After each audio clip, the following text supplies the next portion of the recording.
Ito po 'no, nagsalita na po finally, straight from the Hague. Nagsalita na po itong si, VP Sara tungkol po rito sa kontrobersyal na pag-angkin ni, BBM na bilang legacy ito pong Bukana Bridge 'no. Napahiya na naman po itong si BBM dahil po dito sa ikinuwento po ni, VP Sara kung papaano po nagkaroon ng Bukana Bridge. At ito po ay naangkin bilang, isa sa legacy. Kawawa naman. Kawawa naman yung mama 'no. Walang-wala pong, legacy, ng angkin na lang.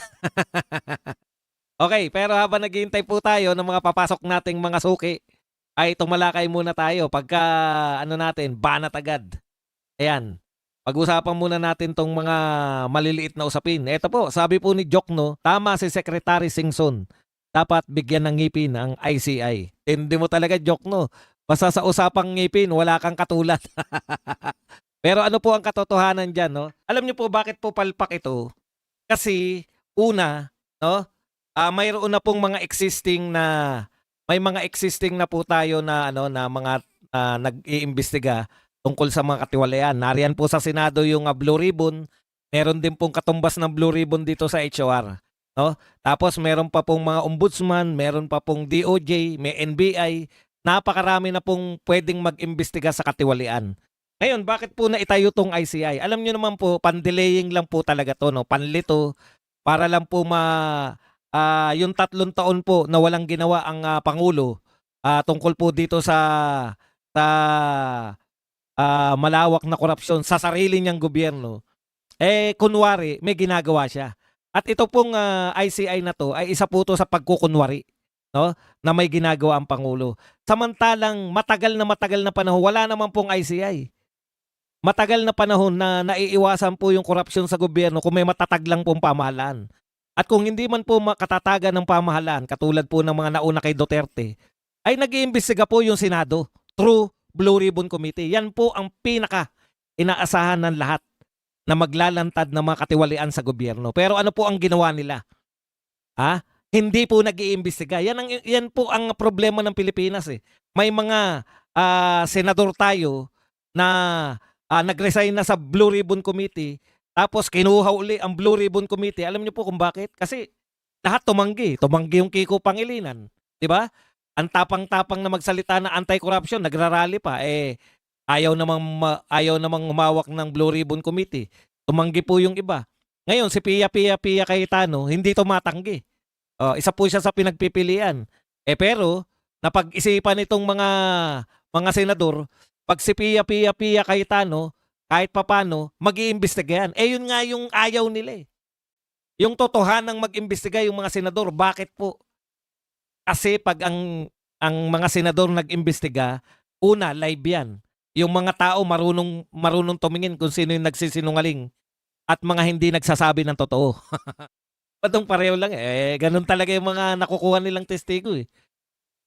Makikita po ng mamamayang Pilipino na kung mag-iimbestiga yung Senado kasi sila lang po yung nag-iimbestiga ng naka-live, eh makikita po nila kung sino po yung mga tunay na mga salarin. Katulad po ng kay Gutesa, nilantad na po lahat. Hindi na nyo mabubura sa utak ng tao yan.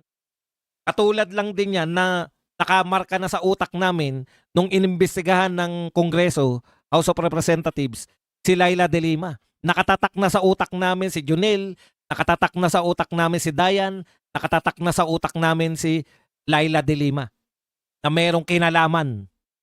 Ganun din po, no? Kaya kahit na anong pagbali-balentong ni Laila de Lima, iba po talaga yung live. Kaya nga po sabi nito, bakit pa kayo nag-iimbestiga sa ICI kung hindi rin naman live? Eh palabas lang, kunwari may nag-iimbestiga, di ba? Oh. Ginagawa nilang tool ang ICI para makapagpropaganda sila na walang kinalaman si Marcos. In fact, sasabihin naman nila, si Marcos nga ang nagpapaimbestiga dyan through ICI. O ngayon pong nalalantad po sa publiko na totoo namang walang silbi. Tinaan lang nila sa ngipin. Sabi, dapat bigyan ng ngipin. Ibig sabihin, walang silbi talaga yung ICI. Pwede ka nga hindi dumalo dyan eh. O, di ba? Wala silang magagawa. Okay, kasi kaya naman dumalo dyan si Marcos, Sandro. Nakakahiya naman, tatay niya na nagtatag na, hindi pa nila dadalawa. Tama si Jokno, walang ngipin 'to. Pero hindi po solusyon na bigyan ng ngipin. Patapos na termino niyo, eh. Ang dapat niyo lang gawin mga senador, hindi kayo dakdak ng dakdak sa kamera. Hindi kayo dakdak ng dakdak sa kung saang press con. Ang daming senador, ang daming sinasabi sa mga media. Mag-conduct kayo ng investigasyon. Isa pang ayaw nila. Bakit ayaw nila mag-imbestiga na yung Blue Ribbon? Parte si Marcoleta ng Blue Ribbon. Ayaw nila sa hindi, magtatanong si Marcoleta. Pag nagtanong si Marcoleta, hindi nila kayang awatin. Dahil bawat tanong ni Marcoleta may ibig sabihin. Bawat tanong ni Marcoleta tumatapyas sa mga itinatago ninyong katotohanan. Bawat tanong ni Marcoleta patungo sa mastermind. Doon sila takot. Kaya minabuti na lang nilang wag na mag-imbestiga. Nakakahiya. Kahit na sino na lang. Binawi tuloy ngayon ni Lacson. Ako na uli ang Blue Ribbon. Oh. Siya lang po ang tanging Blue Ribbon Committee na hindi nag-iimbestiga. Nakadesign niyang ICI para masira ang investigasyon. Kita nyo, magre-resign na lahat. Susunod si Azorin. Susunod kung sino man magre-resign. Maghanap na naman. Tapos sasabihin lang ni Boying, tatanggalin na yung ICI. Tapos na. Kung tatanggalin na ICI, wala na nag-iimbestiga ngayon. Hindi na nag-iimbestiga yung Senado, hindi na nag-iimbestiga yung HR. Si Boying na lang mag-isa nag-iimbestiga. Alam nyo naman po kung paano. Si Boying po ang author ng Bendalo. Anong aasahan natin dyan? Wala. Isa pa bago tayo pumunta. Ito po. Sabi na sa inyo, di ba? Ako, bilib ako rito kay Eli San Fernando. Bilib ako sa kanya dahil sinuportahan niya. Tama yun eh. Kahit magkaiba kayo ng pananaw, suportahan mo yung kapwa mo congressman na magpahayag ng kakaiba niyang pananaw. Habang pinupuri ng lahat, yung 6 o yung 5 na sumuporta kay congressman, sabi ko, okay yan si Eli San Pedro, at least sumuporta kahit dilawan. O ngayon naman, tignan nyo, binabanatan si Senator Bato. Ang sabi ni Eli San Fernando, ito po ang sinabi niya. Pakinggan natin yung mga 1 seconds lang. Senaryong manggagawa, no work, no pay policy yan. Tapos merong mga congressman at mga senador, gaya ni Bato de la Rosa, na hindi na nga pumapasok at hindi gumagampan dun sa trabaho nila, nakukuha pang buo yung sahot nila. Ganyan po dialogue nila kay Senator. Di na nga nagtatrabaho, nakukuha pang buo ang sahod. Ang usapin po ba dyan ay katamaran ni Bato? Alam niyo po, second term na to ni Bato bilang senador. Yung 6 na taon ba ni Bato nung unang termino niya sa Senate? Talaga bang may issue siya na pala absent siya? Talaga bang may issue siya na pala bakasyon siya? Talaga bang may issue siya? Wala. Etong mga dilawan talaga ang pinakadakilang manlilin lang sa Pilipinas. Kinakalimutan ninyo ang issue rito kay Bato, gusto siyang gawin katulad nung ginawa. Gusto nilang gawin kay Bato yung ginawa nila kay Tatay Digong. 'Di ba? Yan po ang katotohanan. Gusto nilang gawin kay Bato yung ginawa nila kay Tatay Digong. Arestuhin o sa madaling salita, ipakidnap at dalhin sa dahig. Ipakulong. Hindi dumadaan sa korte ng Pilipinas. Ikaw nasaksihan mo na yung ginawa kay Tatay Digong, dating presidente. Ikumpara nyo nga si Bato kay Tatay Digong. Kung sa dating presidente, ginawa nila yan. Nakakalimutan itong mga dilawan, hindi bobo mga Pilipino. Ang usapin ba kay Bato ay pala absent siya at kumukubra ng sweldo? Oh. Yung unang term niya ba merong ganyang usapin? Bakasyon ng bakasyon? Pinakamarami ba siyang absent? Hindi po siya absenero. Kung ganyan kayo ka-stricto Pucha sa amin, pag sinabing araw ng undas ba yung araw ng patay? Baka nalilito ako sa undas at sa mahal na araw. Kayo nga, mag-uundas lang October pa lang, nakabakasyon na kayo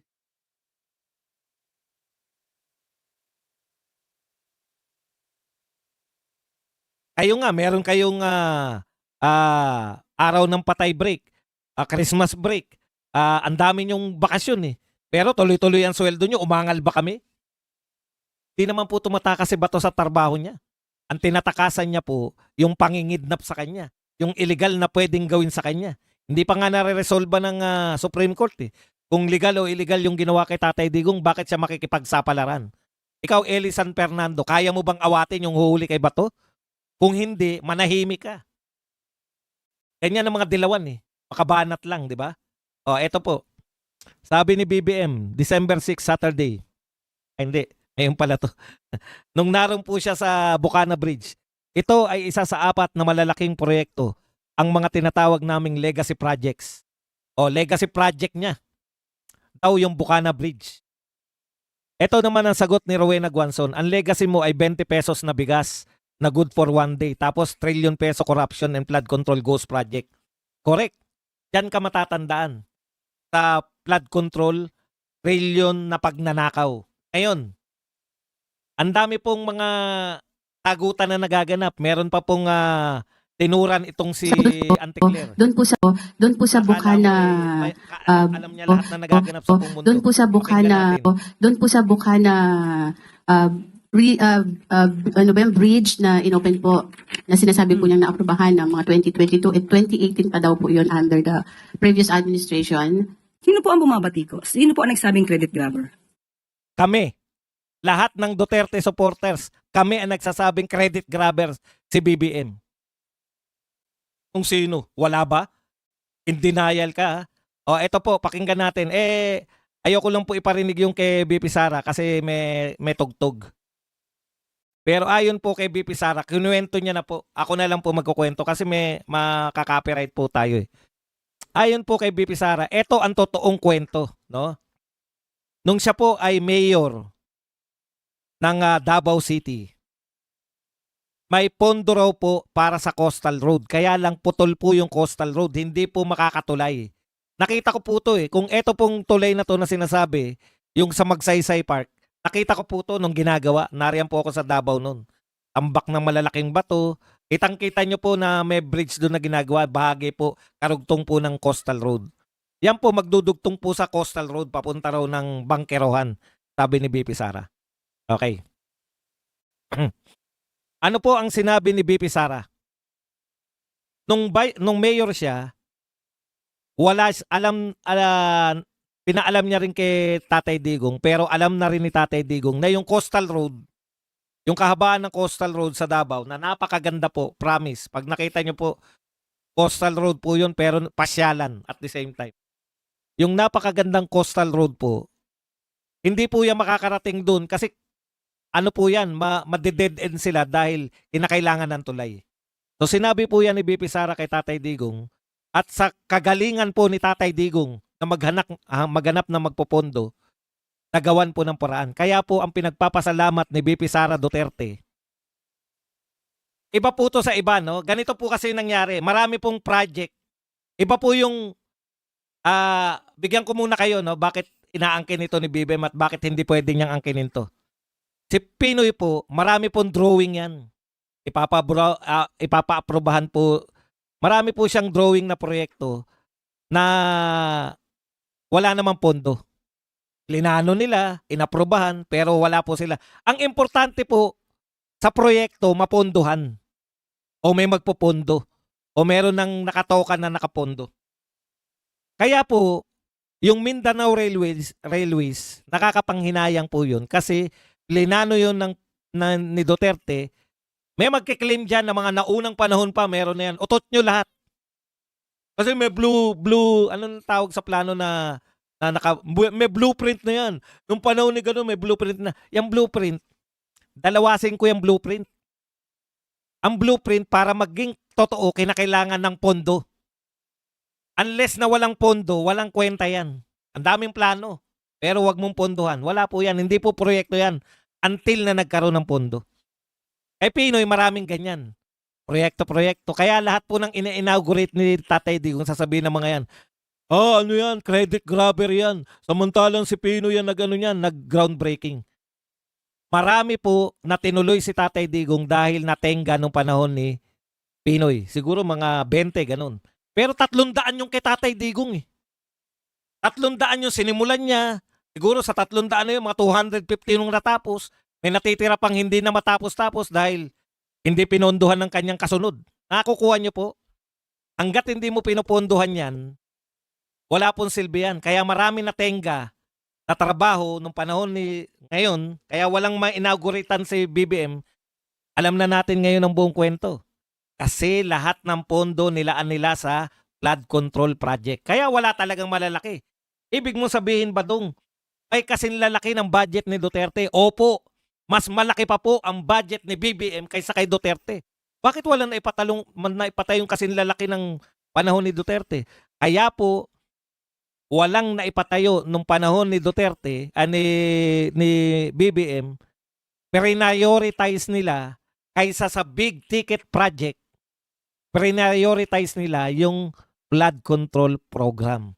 Mas malaki ang pondo pero dinala mo sa flood control kasi mas madaling magnakaw sa flood control.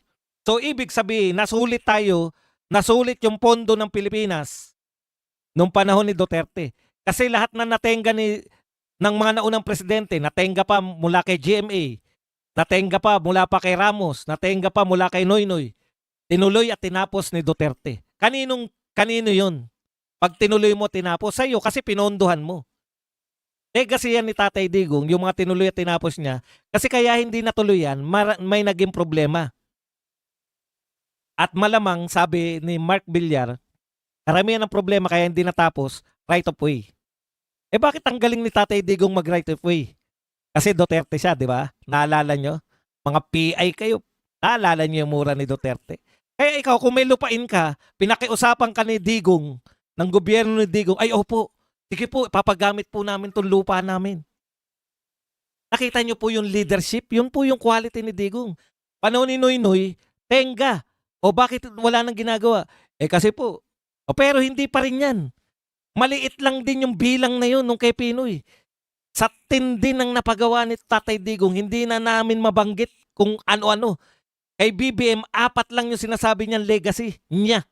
Isa pa tong Bukana Bridge. Nakuha niyo yung ibig ko sabihin? My point is, yung legacy ni Rodrigo Duterte, kanya talaga yan. Yung mga hindi na-solve na problema nung nagdaang presidente, na-solve yan nung panahon ni Duterte. Kaya sila nakapagpatapos, maraming in-inaugurate. Iba po yung groundbreaking at inauguration. Inauguration tapos na. Groundbreaking, nagsisimula pa lang. Ang ginagawa ni Marcos, panay groundbreaking. Bakit hindi natutuloy ba dun? Walang pondo. Bakit walang pondo? Nasa flood control. Umiikot lang yan. Cycle. Ibig bansa. Kaya tayo, tuloy-tuloy yung pangungutang natin ng malaki kahit walang proyekto tayo nakikita. Dahil may proyekto naman talaga. Flood control nga lang. Yan yung legacy mo, hindi yung Bukana Bridge. O, tuloy natin yung kwento. Sabi mo ba dong, yung mga tinuloy ni Duterte at tinapos niya, legacy niya yun. Bakit hindi kayo pumapayag na etong Bukana Bridge ay pwedeng legacy ni BBM dahil natapos naman sa termino niya? Hindi po pareho yun. Panahon ni Duterte, yung hindi nila natapos na proyekto, pinondohan niya sa panahon niya. Pwede niya nga itenga yun eh. Diba? Sabihin niya, hindi ko naman proyekto yan eh. Nakatenga lang. Pwede yung ganun. Pero hindi eh. Ang ginawa ni Tatay Digong, sayang naman yan kung hindi natin tatapusin. Kaya legacy niya yan lahat. O siya, panay lang kay groundbreaking tapos legacy niyo. Eto, iba to. Bakit? Hindi to pinondohan ni BBM. Hinanapan niya ni Tatay Digong ng pondo sa China. Di ba mga pondo na ibang bansa ba dong utang? Utang. Karamihan utang. Pero itong Bukana Bridge, na negotiate to ni Tatay Digong, ibinigay to ng libre. Ibig mo sabihin, Badong, wala tayong ginastos. Walang ginastos, sabi ni BP Sara, walang ginastos ang Davao City Government. Wala ring ginastos ang Republika ng Pilipinas. Kaya ang pasasalamat dapat, dahil sa magandang pakikitungo ni Tatay Digong kay Xi Jinping, partnership ng Pilipinas at People's Republic of China.